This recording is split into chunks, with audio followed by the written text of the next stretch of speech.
Here is how a Team Deathmatch competitive public tournament will work in Bloodhunt. First, we need to acknowledge how Team Deathmatch works in Bloodhunt. The matchmaking in Bloodhunt separates PC and PS5 lobbies, no matter what your settings are.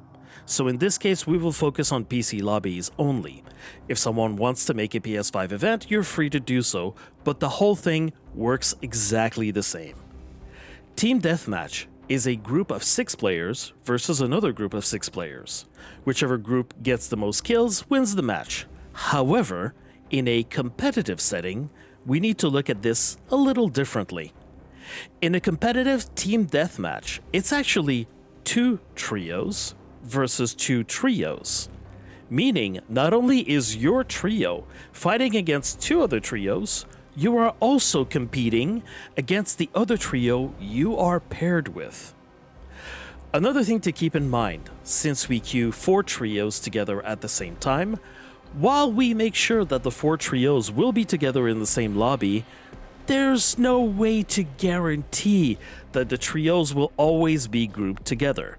Let's say Team 1 and Team 2 versus Team 3 and Team 4 all the time.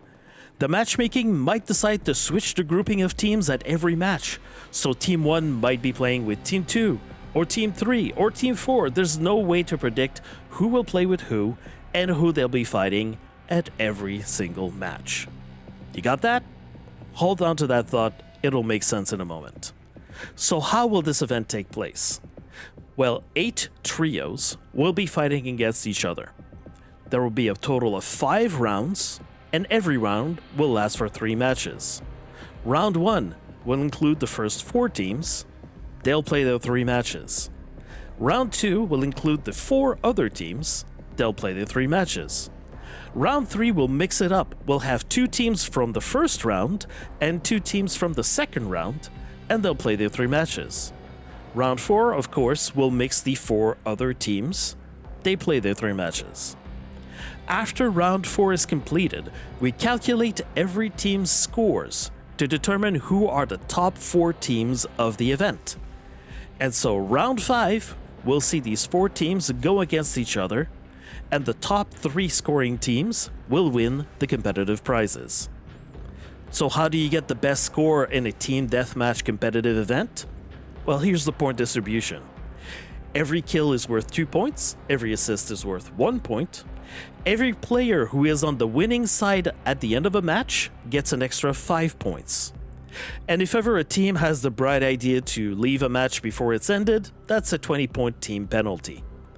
There are other infractions also that can lead to a team's eventual disqualification from the event. Other details to be aware for this kind of event. To minimize latency issues, it's recommended to host this kind of event per region, if there's enough signups that permit it, of course.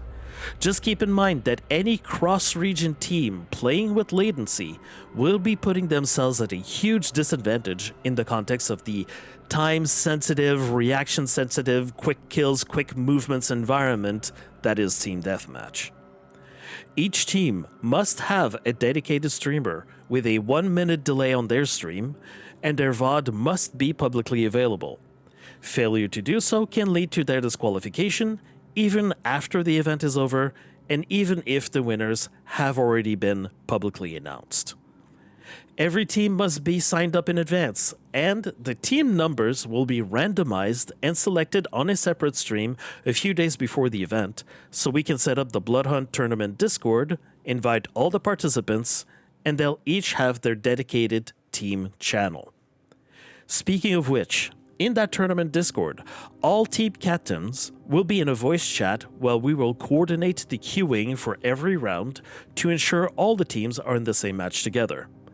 There might be some trial and error involved. We will be on the public servers after all. Which also brings me to the point that only 1 match will happen at a time, which also means that a participant is expected to be available for this type of event for an estimated 5 hours total. We will sign up 8 teams and another 2 backup teams, just in case some teams either don't show up or cannot participate at the beginning of the event. If teams have to leave during the event, they will not be replaced. And last but not least, as many of you know, the competitive prizes are distributed by Sharkmob directly to your accounts. However, if there are shenanigans, suspicions of cheating, more manipulation of the event, or fixing matches, or community drama coming from the participants, both the event organizers and the Sharkmob employees in charge of Bloodhunt will reserve themselves the right to deny giving away any of the prizes. So this is how a Team Deathmatch competitive public tournament can work in Bloodhunt. Make sure to keep an eye on the community events channel in the Bloodhunt Discord to know when the signups are live, and make sure that you are set up to receive notifications for competitive events in the channels and roles settings of that Discord. Good luck, good hunt, and we'll see you in Prague.